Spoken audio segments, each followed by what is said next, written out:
Let's see.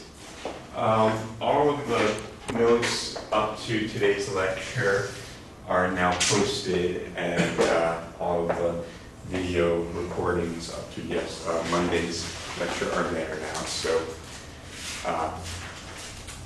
come and get them. I also reposted the notes regarding the hyperfine interaction. These were notes number 4. I had noticed some time ago that there were some fatal flaws in the way that was discussed originally, and finally got around to correcting that. So get a fresh copy of those for the future. All right. So last time we were continuing our discussion about the atomic structure of atoms in general, atoms with more than 1 or 2 electrons. And so what we discussed is that one approximation that we can make, and that captures the core properties of atoms, particularly the chemical properties, reactive properties of atoms, is to make the so-called central field approximation. That is to say that each electron sees the central field of the nucleus, and the effect of all the other electrons, its Coulomb force on one particular electron, is also a central force. That central force is some effective shielding potential that shields the nuclear positive charge, shields it with some amount of negative charge. So that we have some effective potential seen by each electron. We'll discuss that a little bit more in detail today. And that effective potential is a central potential, let's say it's spherically symmetric. Okay? So under that approximation, we have, we can say that each of the electrons sees a central potential, and therefore the eigenstates associated with the energy levels of that electron are eigenstates with the same quantum numbers, the same kinds of quantum numbers that we assign when we talk about hydrogen. That is, because it's spherically symmetric, then we can separate out the radial motion from the angular motion, and the angular eigenvalues are the usual LMs for the spherical harmonics, and then we have what we call the principal quantum number, which is really the radial number of radial nodes plus L plus 1. And when you solve the radial equation with this effective potential and an angular momentum barrier, you get a radial wave function which has some number of radial nodes. And we call the principal quantum number n sub r plus L plus 1, because in hydrogen, the energy only depends on that. Okay? That's not true in general. So this is really the basis of chemistry, this central potential approximation. And so one obtains a sort of coarse description of the energy levels of multi-electron atoms by filling up these orbitals, from the lowest energy orbitals, fill them up with all the possible values of m sub L, and of course m sub S. You can have spin up and spin down. So of course we have 2 possible electrons in this orbital, 2 possible in this, 6, 2, 6, 2, 10, etc. Right? And as we discussed, the energies of states with different L are quite different because of the angular momentum barrier. That is, and we'll discuss that a little bit more today, that is, the electrons that have higher angular momentum are restricted to get too close to the nucleus because of the angular momentum barrier, and because of that, they see more shielding, and therefore they're less tightly bound than the electrons that have lower angular momentum. And there's a competition between the number of radial nodes, which gives me a higher energy, and the angular momentum barrier, so that you have the transition metals in your periodic table where you fill in the 3Ds after you filled in the 4S's, even though from the point of view of hydrogen, this is a higher energy orbital than that. It's not true for atoms with more electrons. Right. So if we want to have a more quantitative description now of the state of a multi-electron atom, we do that. We need to respect the Fermi statistics, as to say the state of the system must be completely antisymmetric under exchange of all of the electrons. And we can write down such a state in a couple of ways. Actually, very convenient way to do this, and it's done in thinking about many-body physics, particularly in condensed matter physics, is to use the machinery of so-called second quantization. So one would say the state of the system involves some number of particles, say electrons, and then a state where one of the electrons is in a state of certain quantum numbers that are noted alpha, beta, gamma, delta, etc., I would create an electron. So this would be the equivalent of what we would call a product state. It's not really a product state because we have to anti-symmetrize this with respect to all of the electrons. And this gets, I just want to make a little aside here. Some of you know about the whole business about entanglement, right? Entangled states are states that can't be written as, for a pure state of this sort, that can't be written as a product state. That is to say, it's some superposition of product states.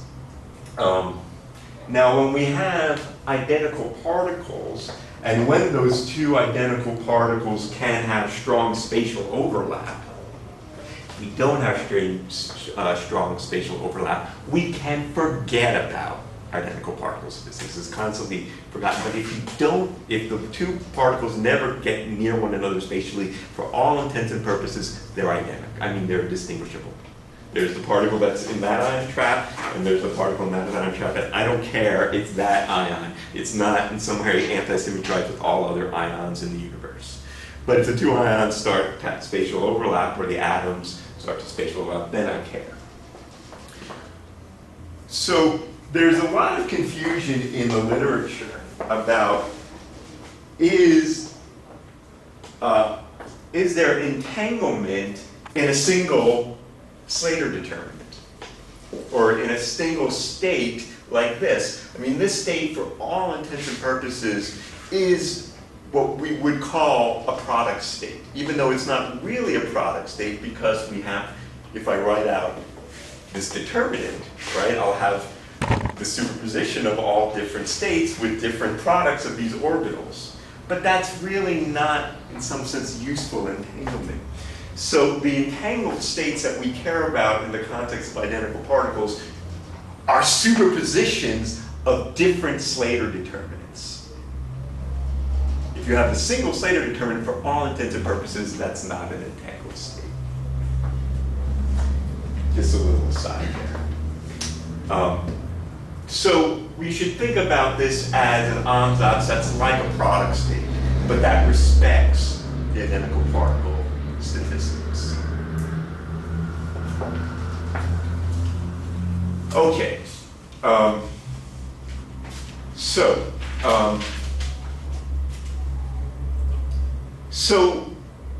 we want to now determine what this effective potential is and to what degree we can think about it as a central potential. And one way to do that is to, as a first approximation, to make the so-called mean field approximation. The mean field approximation is saying that the electron repulsion that an atom sees, or an electron sees, is the average effect of all the other electrons. And we can formalize that by saying, well, let's look for a self-consistent solution to the Schrodinger equation, where we will take as our ansatz a Slater determinant, meaning we will populate the electrons in particular orbitals. And what I mean by that now is a joint orbital that involves both the spatial wave function as well as the spin state.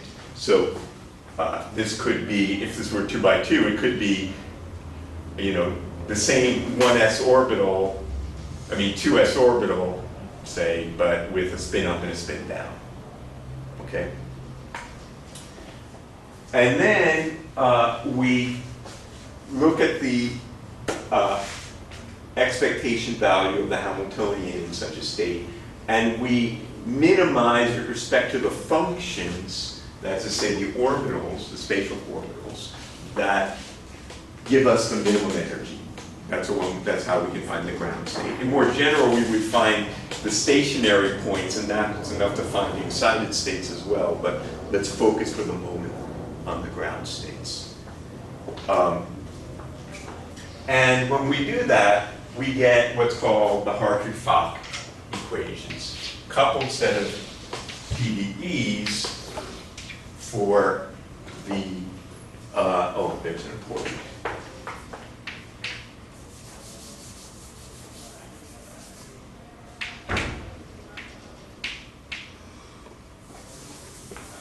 Sorry, let me just put this in here.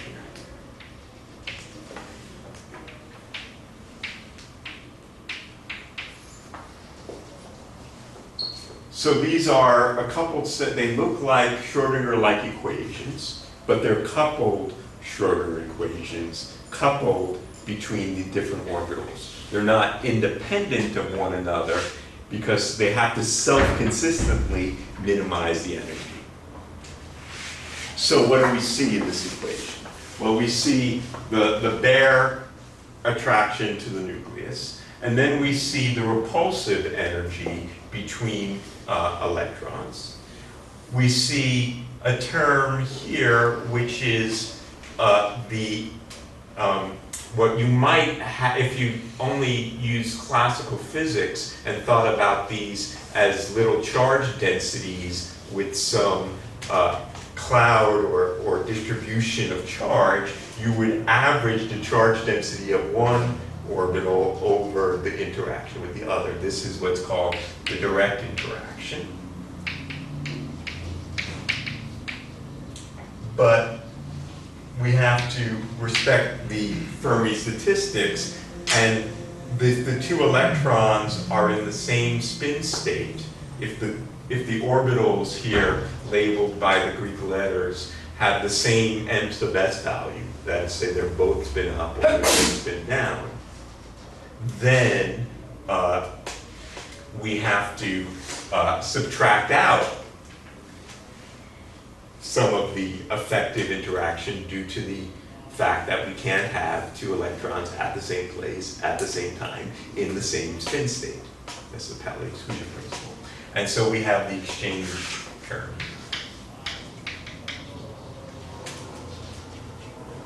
Okay?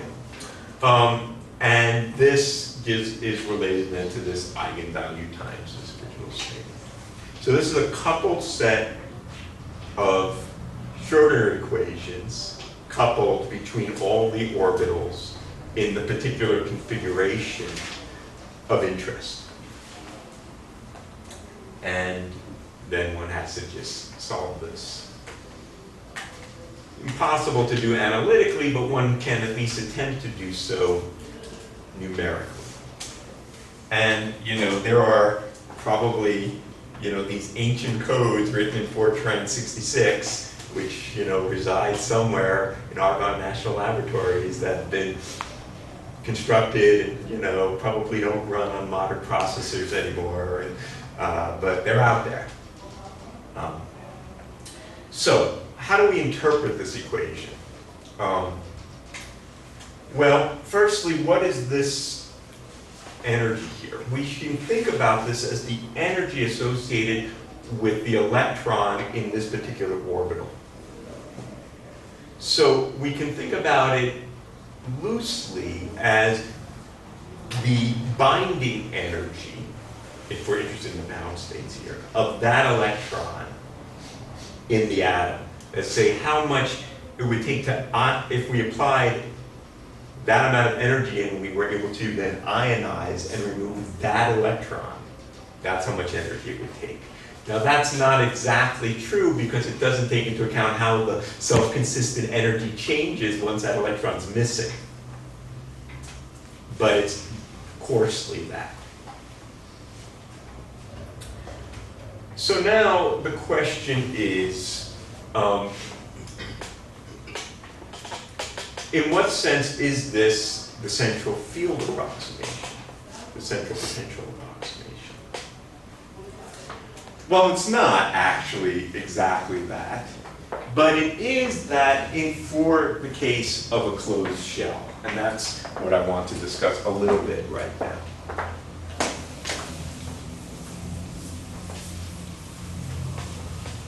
So if I have a closed, when I say shell, I really mean subshell. States with this, all of the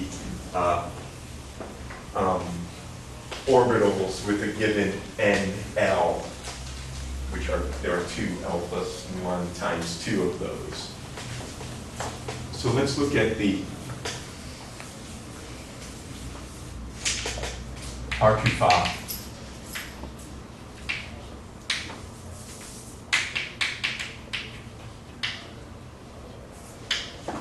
Closed subshell. So, what I mean by a closed subshell there are 2 times 2 L plus 1 orbitals with given NL. So let's say all m sub L values and all m sub S values are consistent with a given NL of that orbital. Okay, I could also have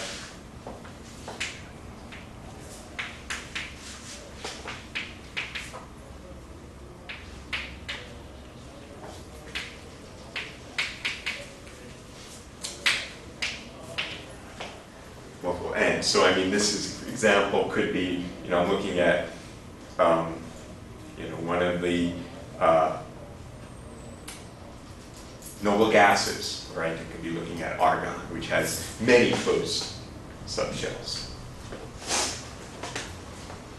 Or the group 2 elements, for example. Group 2 elements have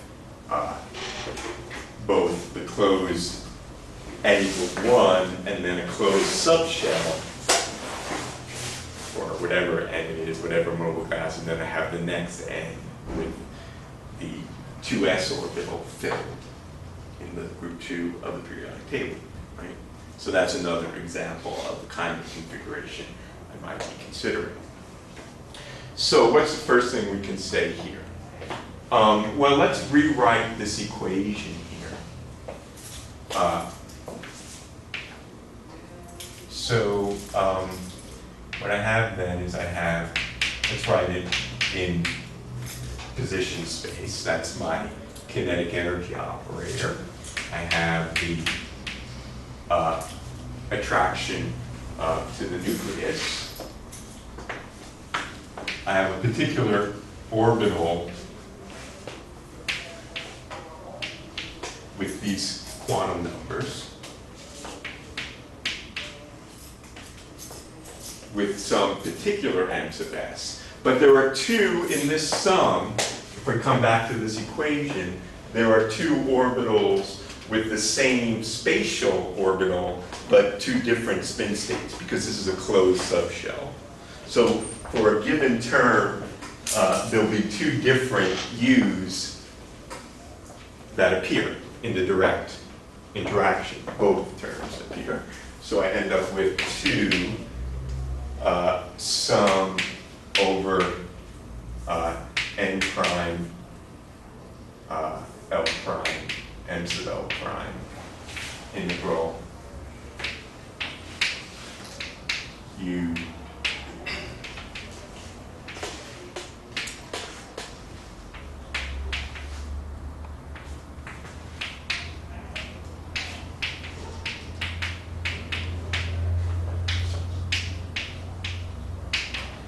and then I have only one exchange term, because only when the two electrons have the same spin state. So there's only one, for every pair, there's only one term. I'll have the same sum.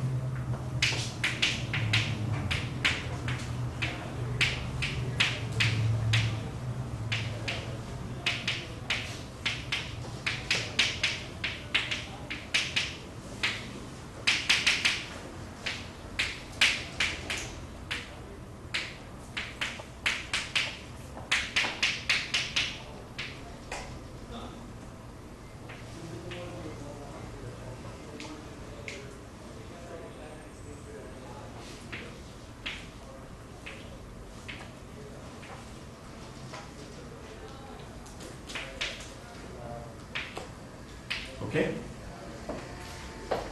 So that's our Hartree-Fock equation. Now what makes this particular, in that it's a closed subshell, is that the sum here over m sub L goes over all possible values. Goes from minus L to plus L. That's what makes this a closed shell. Also, of course, we had all of the m sub S's. So, what can we say about this? Let's do a little aside over here.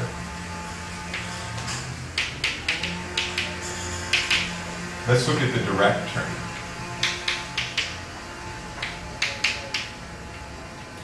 That's this term over here. Let me, before I do that, let me write my spatial wave function. It's got a radial. Now, this notation is just the standard in all these quantum chemistry things. You know, before we called U the reduced radial wave function. Now we're not calling it that, so I'm sorry. But that now U is the whole orbital, and that we'll call the radial part P.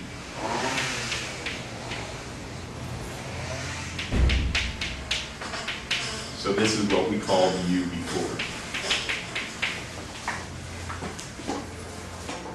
In the homework, U is U. I mean, it's the reduced. I don't remember. I'll look at it afterwards. I'm thinking it, but I don't remember. I'll look at it. We'll see. So this depends on it. Okay, so now let's look at the direct term.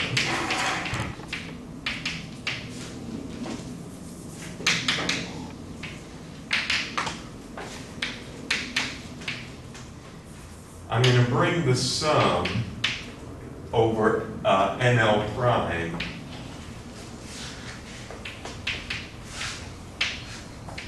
inside the integral. So I end up with L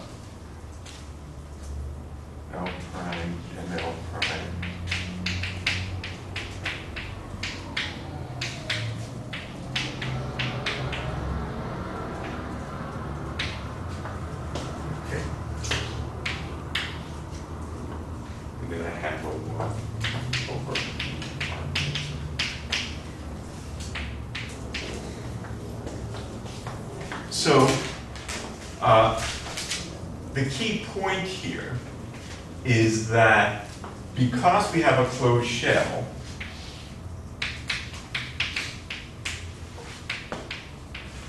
this sum is actually independent of theta and phi. No matter what theta and phi is, if I sum over all elements of L, I can use the completeness of the, this is essentially a projector onto the space, and that projector is equal to 4 pi over 2 L prime plus 1, independent of theta and phi. Okay, that's just the property of the sum, is sometimes called the addition theorem. It's basically the fact that it's a projector, one way of saying it. Okay, so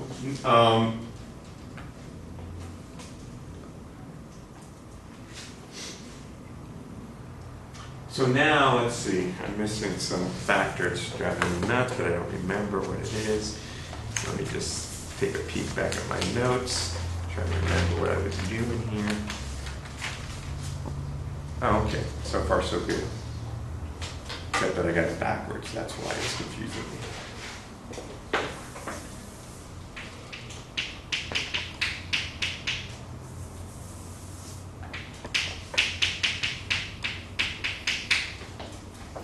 Okay, seems better.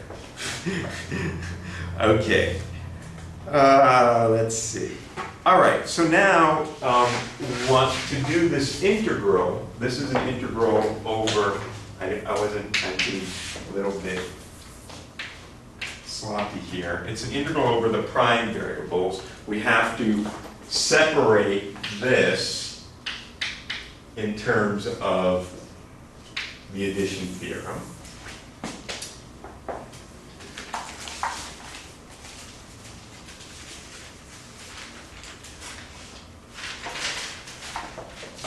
And then you can remember which goes on. So it's 4 pi. This one is the other way. That's why I think I'm confused. And then the sum over L, the sum over N, and then R greater than to the L, R less than to the L plus 1, Y star Lm of theta and phi, Y Lm of theta prime and phi prime. Okay? So now we can do that integral. If we integrate this over all solid angles associated with the prime variables, the only thing that depends now, because this sum got rid of any of the theta and phi dependence associated with this orbital once we summed over the closed shell, the only remaining term that depends on those variables is here. So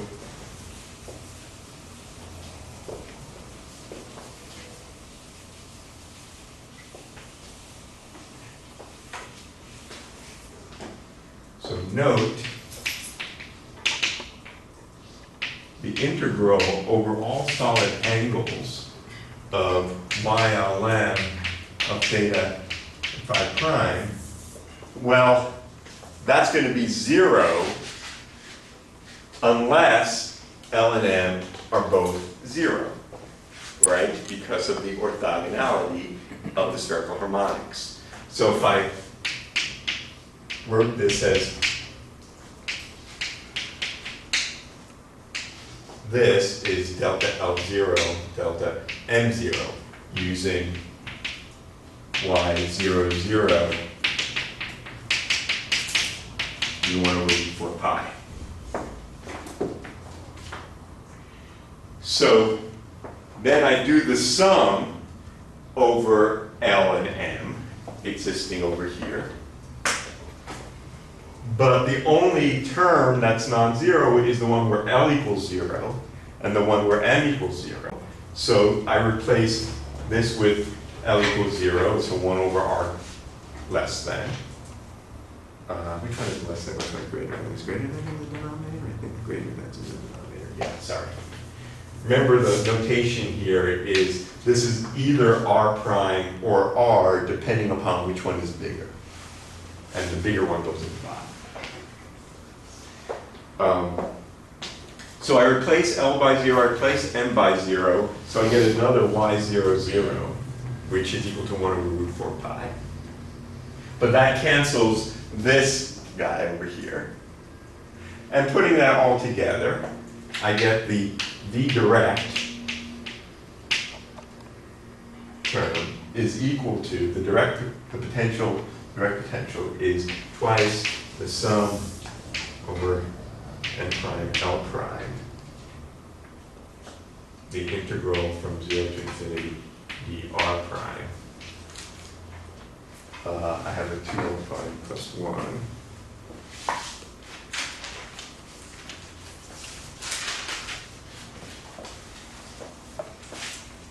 Sorry.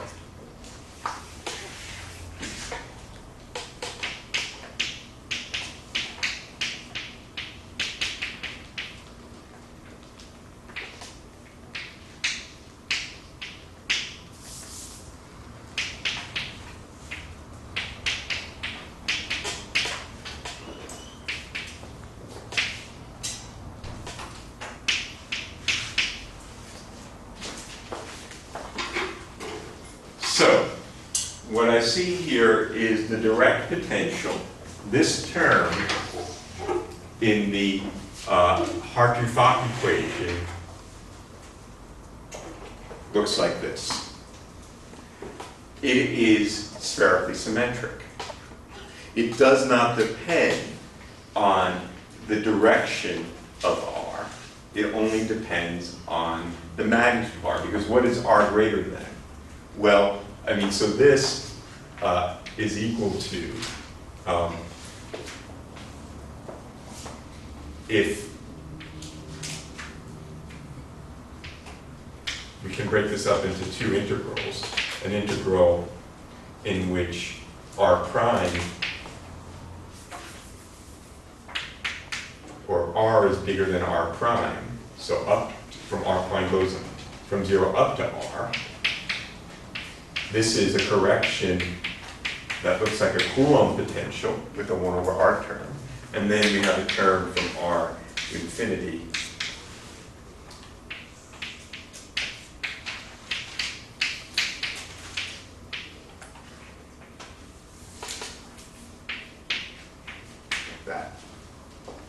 That's what that means, right? R greater than means if either R or R prime, depending on which one is greater than, which one is bigger. So as you see, this potential is only a function of the magnitude of R. It does not depend on theta or phi. So it is indeed a central potential.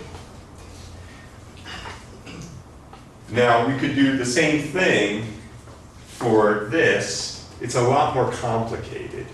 And I tried to see if I could find a simple way to get at it, but it's a mess. You really need the Wigner-Eckhart theorem or some better notion of the addition of momentum than we currently have to be able to get this. But the truth is that this is also, the indirect term is also central, the exchange term.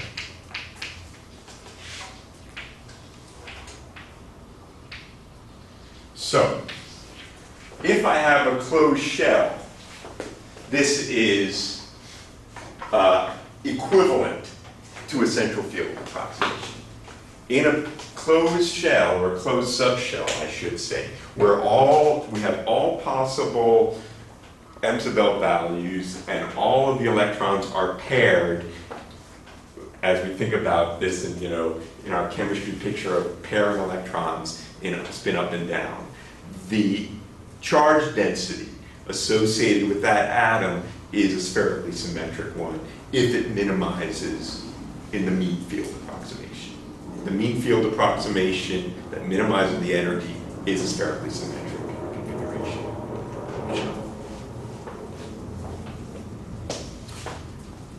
Now for open shells, that's not exactly true. There is residual terms that depend on the actual directions of the electrons. It's a smaller effect, but it's there. And that leads to what we call electron correlations. As I said, in the Slater determinant, the electrons are kind of correlated, but they're not really, right? There's this orbital for that electron, there's this orbital for that electron, etc. We put each electron in a specific orbital. We don't know which electron is which, so we have to anti-symmetrize. But there is an electron in this orbital, there is an electron in that orbital, etc. Correlation effects means there are superpositions where where the electrons' configurations are different. Okay? So what we want to talk a little bit about now is the effect of electron correlations.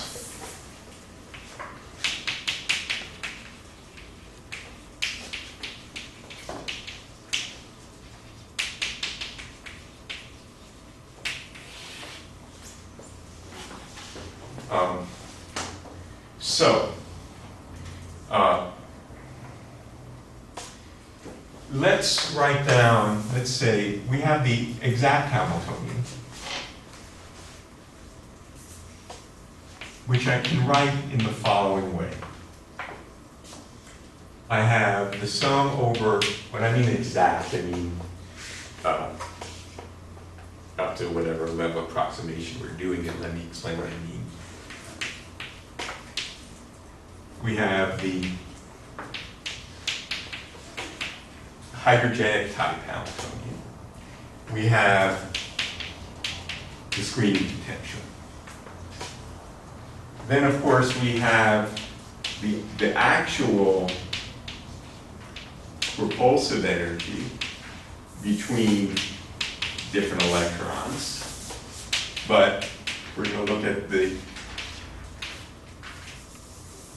difference between that and the mean field or central potential. So this is the central potential or the mean field potential in the case of well, I'll come to that in a moment. In the case of a closed shell, this term is 0. And then, of course, we also have other correction terms. For example, we have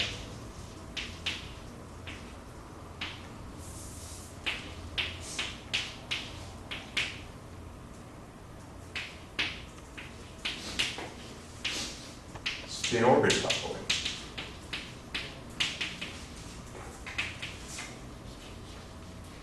Of course, then we can add in hyperfine if we like. Now,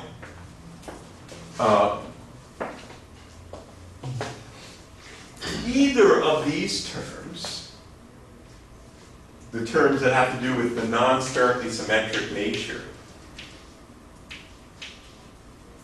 or non-central for each electron.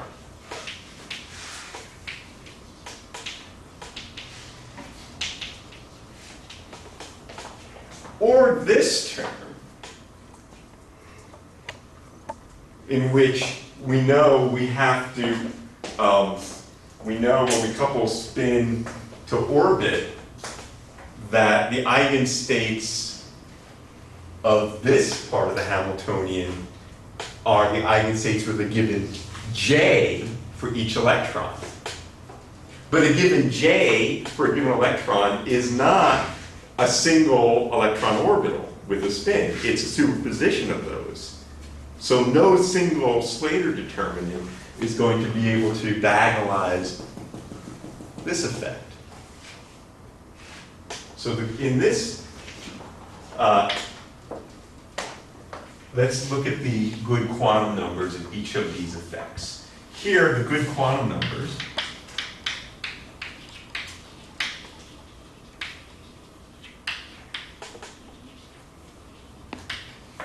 well, we had L for each electron, m sub L for each electron, and m sub S for each electron. We specified the configuration that way. These are not the good quantum numbers here. Here the good quantum numbers are J sub I, L sub I, and M sub J sub I. Of course, S is fixed. I fixed S as a half, or S sub I is a half.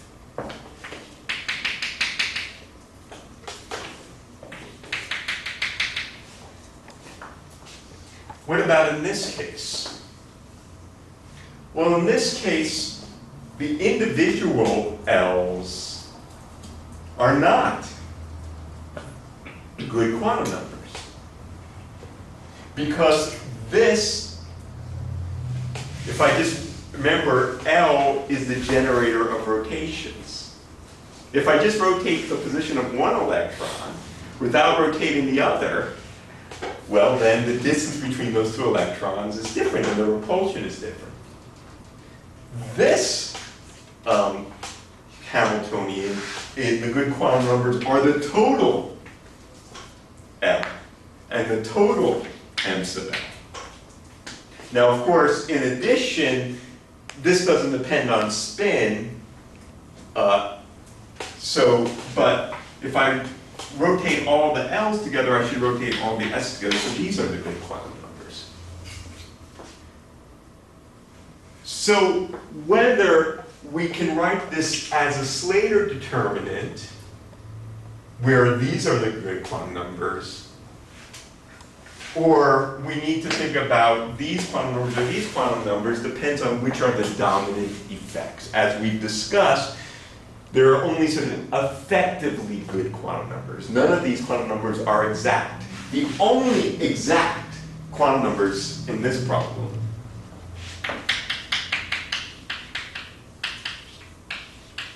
are the total J and total m sub J. Because the total angular momentum is conserved. Now that's not true either, because of course then we have nuclear spin.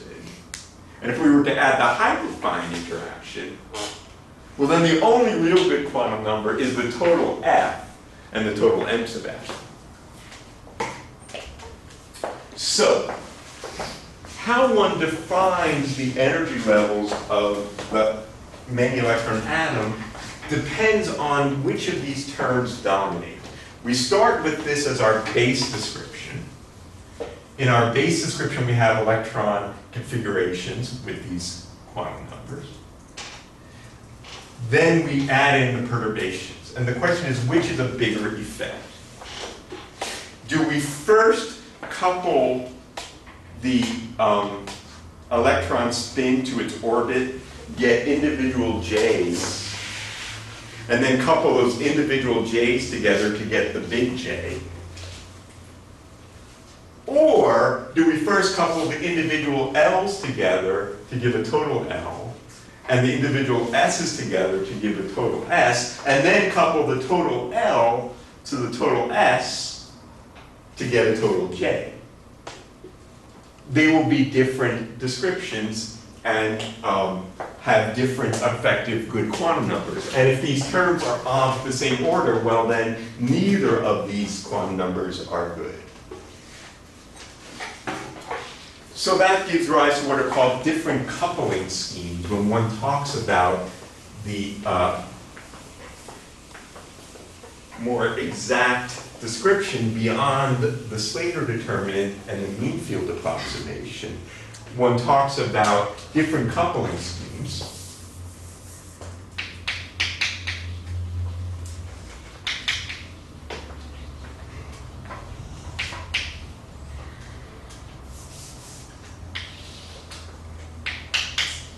If spin orbit is small compared to corrections to central electrostatic force, what we say is we have LS coupling. And this is also known in the jargon of atomic physics as Russell-Saunders coupling.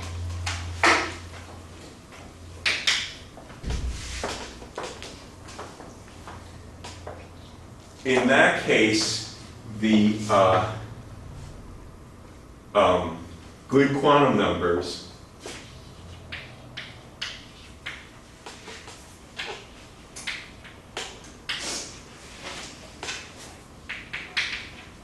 are L, S, J, well, L and S, and then if we ultimately add in spin orbit, which we can do after the fact of the perturbation on this J. Alternatively, if spin orbit dominates, then we have what is called JJ coupling.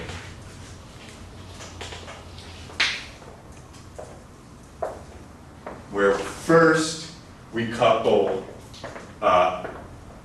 the individual orbital angular momentum, the individual spins get individual J's. And so the good quantum numbers here are the set of all the J sub i's and M sub J sub i's. Of course, here M sub F and M sub S is also a good quantum number. But we typically don't specify that because the energy is degenerate in these different quantum numbers. Now, when could we imagine this effect dominating? Remember that this coupling here depends on the speed of the electrons, right? Because the faster the electrons are moving, the bigger the magnetic field they see in their reference frame, and therefore the bigger that effective magnetic field couples to their intrinsic magnetic moment. So this effect dominates for very heavy atoms, whereas the Russell-Saunders is appropriate for lighter atoms, right? Because the higher Z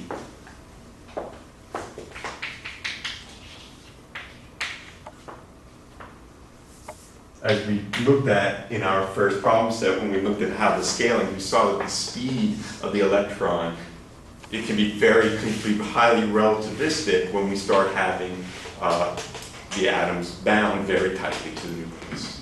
Okay. This is not familiar stuff to me about how you describe these really heavy atoms, like a lead or something like that.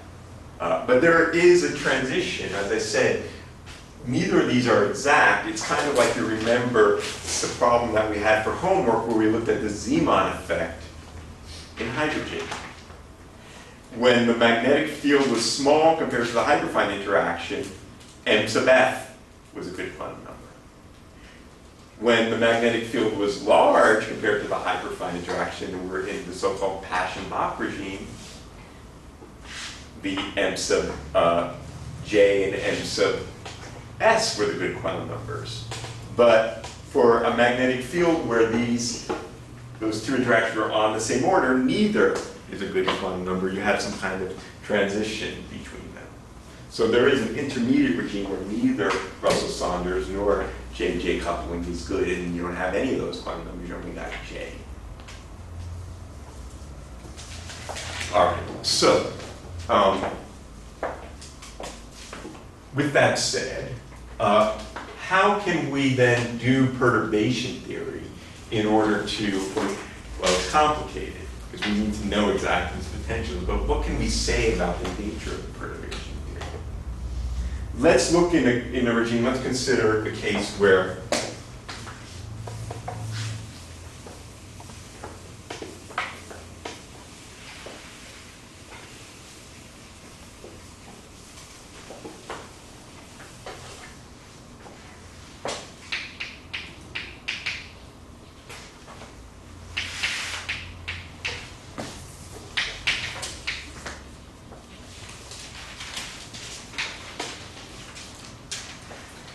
So the LS coupling, the interaction, I'll call it delta V,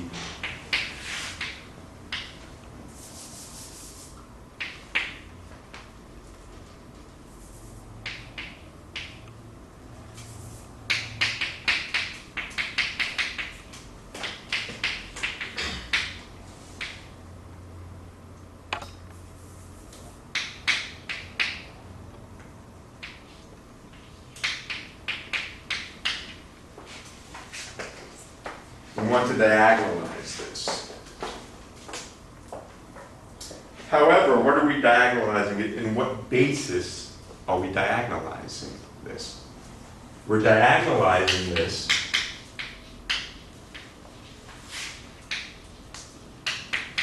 in the basis of Slater determinants.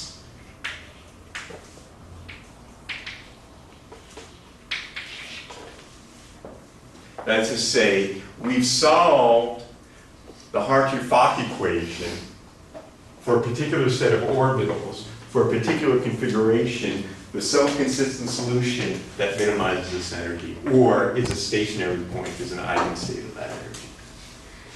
We then have these configurations, and now we want to use them and perturb the energy levels by adding in additional effects. Now, when we specified the Slater determinants were specified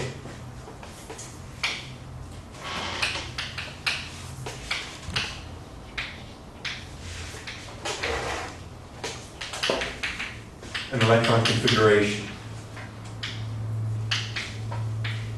And we specify that configuration by what the NL orbital and then the m sub s. That's to say up or down. Hidden within here is the m sub l value. In other words, if I don't have a closed shell, there are multiple Slater determinants that all have the same energy. Okay? So in the central potential,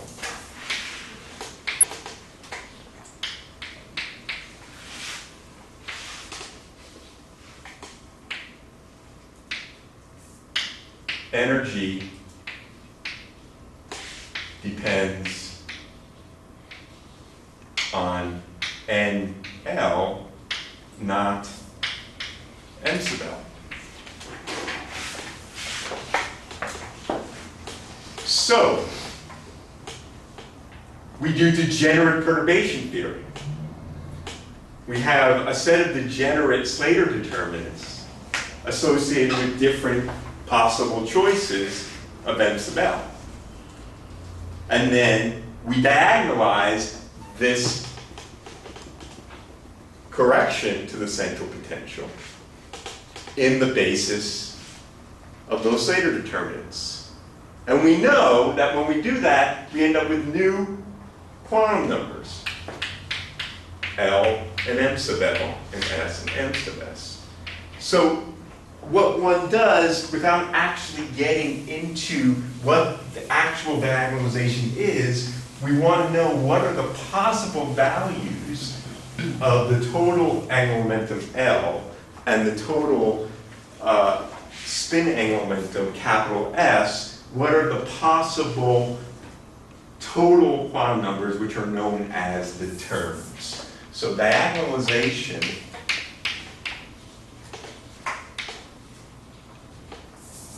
of non-central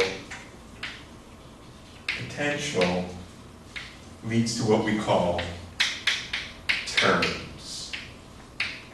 That's the language that's used. And the term is, so the set of possible orbitals NL are called an electron configuration. The coupling of that configuration to give a particular total L and total S is called a term. And we specify those states in the following spectroscopic notation. The multiplicity in the total spin is up here as a superscript on the left, and then the total angular momentum is given as L. Now we've seen this already, because we did this kind of diagonalization for the case of helium. For the case of helium, when we looked at the excited states of helium, we didn't talk, in the case of the ground state, we had singlet S0. And in the case of the, when we had one of the orbitals as a excited orbital and one of the orbitals as a ground orbital, and then we diagonalized this, we ended up with singlet and triplet pairings, right? And that was not a single electron configuration. It was different electron configuration corresponding to different M sub L's and different M sub S's correlated in a particular way. So, first statement. For a closed subshell,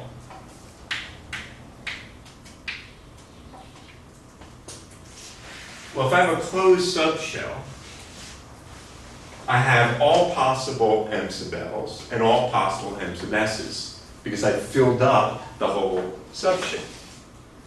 So M sub L, which is the sum over all of the electrons M sub I, in this case, is 0 for a given L, going from minus L to plus L. And similarly,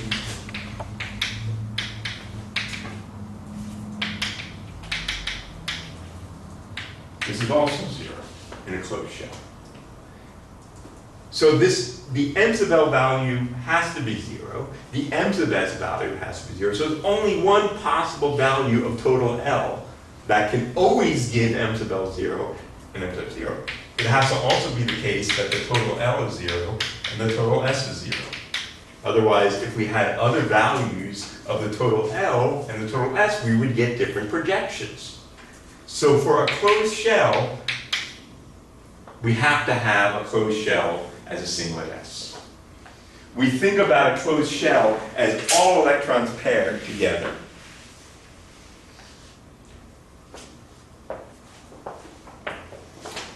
For open shells, life is more complicated. For open shells, we have to think about what are the possible values of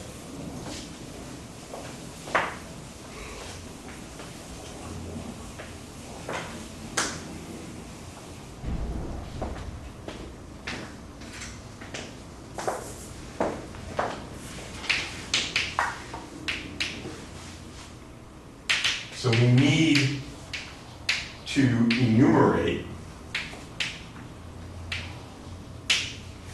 possible values of capital M sub L and capital M sub S consistent with Fermi statistics. And that's a little bit of a pain in the butt.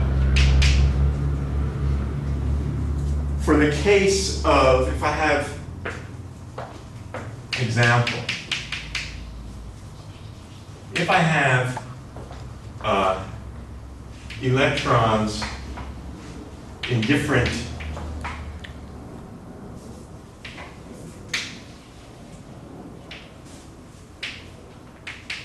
NL orbitals,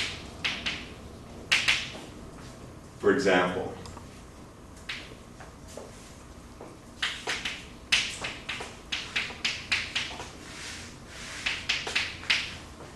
so this would be an excited state of carbon.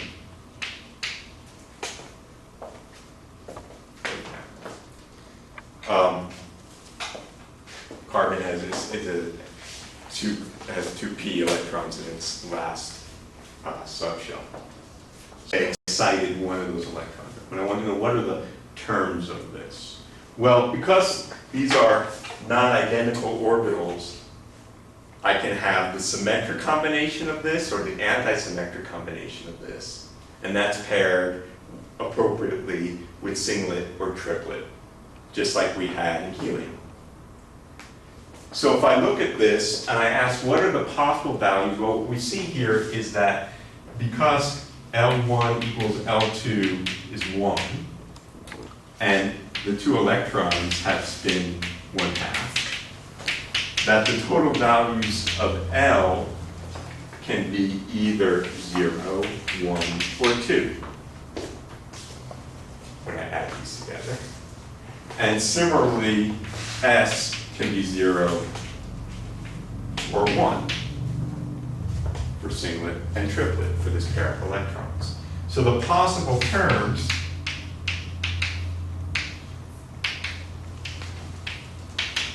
are the singlet S or the triplet S, the singlet P or the triplet P, and a singlet D or a triplet D. Those are all possible terms. Now the question is, which is the lowest energy state of these possible terms, which are correlations of this configuration?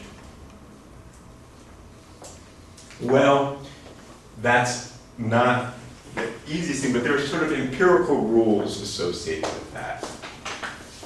And they're called Hund's cases, or Hund's rules. Not really rules, they're kind of rules of thumb.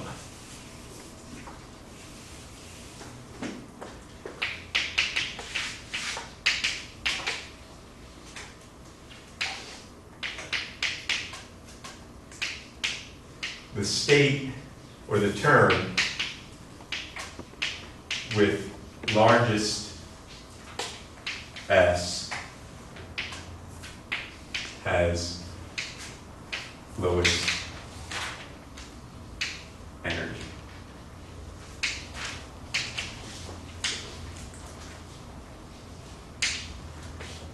And the second rule within, for given S, remember S means two different things here. So much annoyance. For given S, state with largest L has lowest energy. Why is this? Well, this rule we've already discussed. Because if the electrons are paired in a triplet state, for example, if I had 2 electrons, that's a state that has a bigger S than if it's in a singlet. If it's symmetric in spin, then it's antisymmetric in space. And if it's antisymmetric in space, that means the 2 electrons have no probability of being near one another, and therefore there's less repulsive energy.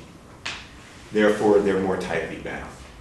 And that's true for many who had more than 2 electrons. The higher the symmetry in S, the bigger the antisymmetry in space, and therefore the bigger the electrons, the more time they spend away from one another, and therefore the more tightly they are bound, and the lower energy. So that makes sense. But what the hell does this mean?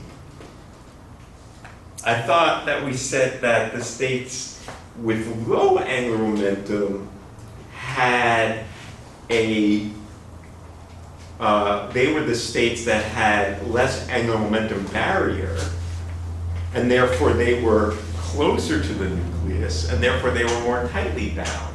So what the heck does this mean? This is saying the states with the largest capital L tend to have the lower energies. Well, what this is about is not about the individual L's, but about the total L. And a way to think about this, although I don't know how, I mean, I just, you know, did the usual look at Wikipedia kind of thing. Wasn't it Wikipedia? It was a better site, but it was the same kind of idea. The physics forum, which is of sorts. States with large L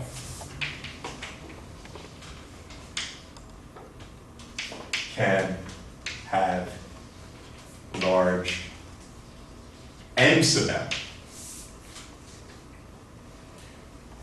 And what that means is that the orbital motion adds up projected along some axis.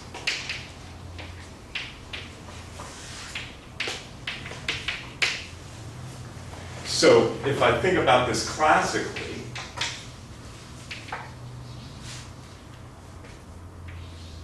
there are orbits in which the electrons are going in the same direction, and those add up to give me some big L. Whereas if I have a small L, then that tends to come along with electrons that are going in opposite directions. This is their orbital motion.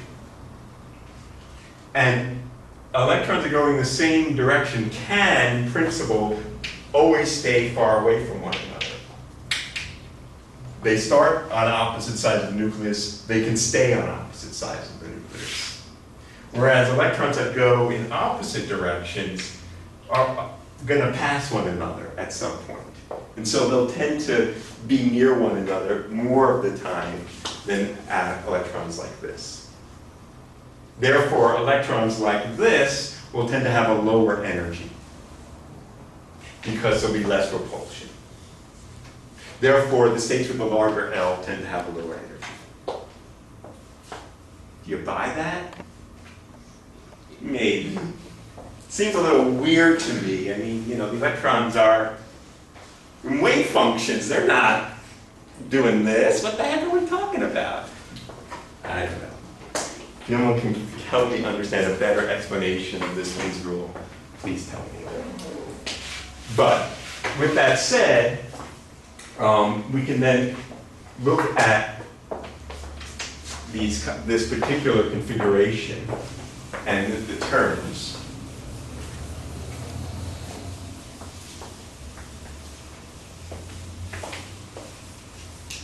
So we have the configuration associated with this, which split up into singlets and triplets. The singlets were high energy, the triplets were low energy. And then we had the splitting associated with the different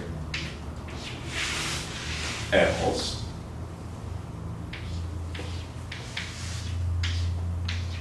And in this case, we had the singlet D, the singlet P, and the singlet S.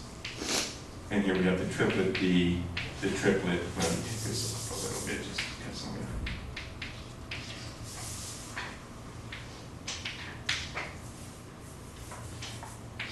Triplet D, the triplet P, and the triplet S. Okay.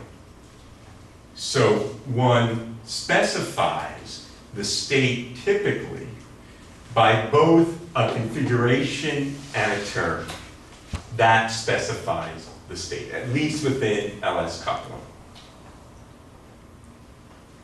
Now, in addition, there is fine structure. Generally speaking, if we have non-zero angular momentum, we have spin-orbit coupling. So then we take the term and we perturb the terms with spin orbit coupling. And that leads to what we call the fine structure.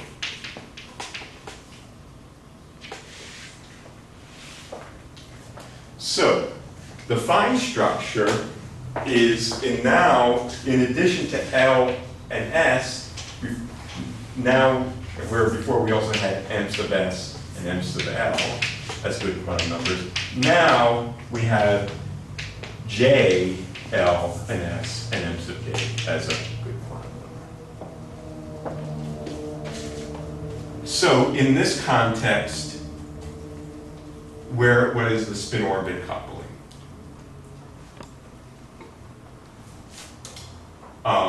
Well, the case of the singlets, the spin is 0.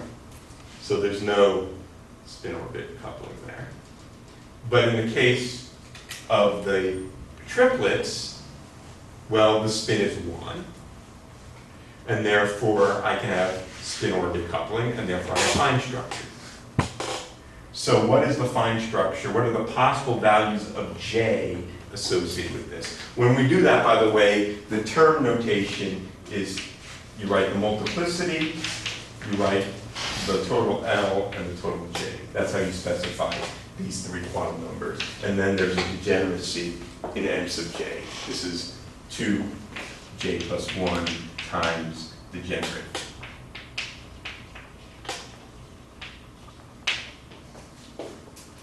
So what are the possible values of J in this case? So in this case, L is 0, and S is 1. Well, there is only one possibility in this case. You can only have, there is only J equals 1 because L is 0. I mean, these are all,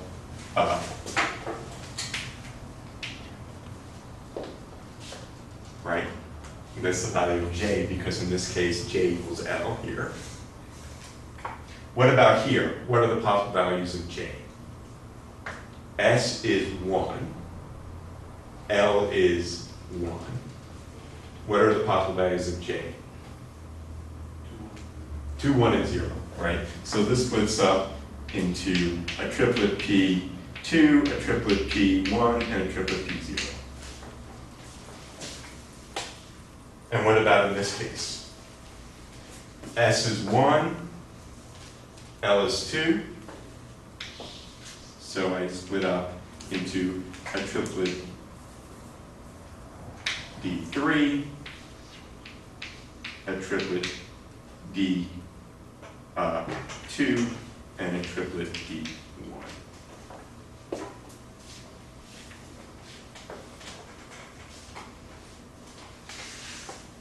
So, multi-electron atoms are complicated. Let me just conclude this by just showing you the periodic table. So let's hope this works.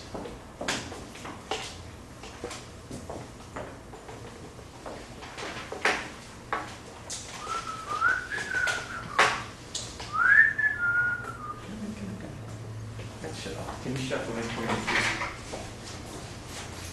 Thank you.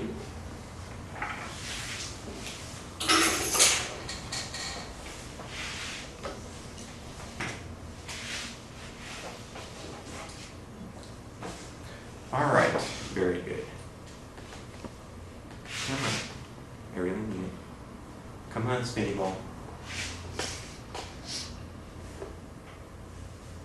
All right, excellent. Sorry. So, you'll notice, so this is the periodic table that you can download from this website. I recommend having a copy. And you'll notice maybe, I don't know if you can see because the resolution is pretty crappy on the screen, but listed here is the electron configuration and the term. So for example, the alkalis have 1 electron in the outer shell, and therefore all of the that orbital is an s. It's one electron, so it's only, there's no coupling of terms. The term is the electron orbital. We'll talk more about the alkalis on Monday, but they're all doublet s a half, right? The closed shell group 2 elements, as we said, all closed shells are singlet S0. As are, for example, the noble gases. And then you have all kinds of crazy stuff here. It's confusing to me that things like lead are still written this way, because I would think that LS coupling is bad. I don't really understand that, but something I'll have to explore and learn a little bit more. But you'll see that the energy, the electron information is there in terms of both the configuration and term. So now you can look at this periodic and say, yeah, I know what that means. All right, we'll conclude there. And starting on Monday, what we're going to do, we'll talk a little bit about the alkalis in particular, because they're a special atom in the context of modern atomic physics experiments and studies. And then we're going to start talking about the interaction of atoms with electromagnetic fields. All right, so that basically concludes our structure talk for the semester.